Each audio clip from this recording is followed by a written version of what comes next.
নমস্কার, আমার নাম ডক্টর রায়ান কাইজার। আমি শুভরশ্মি হসপিটালে কনসালটেন্ট গ্যাস্ট্রোএন্টারোলজিস্ট হয়ে জয়েন করেছি। আমি বাচ্চাদের এবং অ্যাডাল্টদের, বড়দের সমস্ত লিভার, প্যানক্রিয়াস এবং নাড়িভুঁড়ির মানে গাট ইন্টেস্টাইনসের প্রবলেমস, ইস্যুস নিয়ে আমি ডিল করি। অনেক রকম প্রবলেম হয় গ্যাস্ট্রো বিভাগে।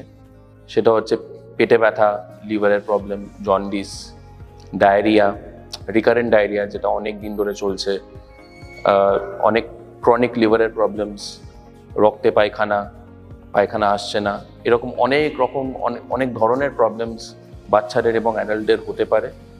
সেইগুলো নিয়ে আমি ডিল করি। এটা ছাড়া সমস্ত এন্ডোস্কোপি, কোলোনোস্কোপি, থেরাপিউটিক এন্ডোস্কোপিজ লাইক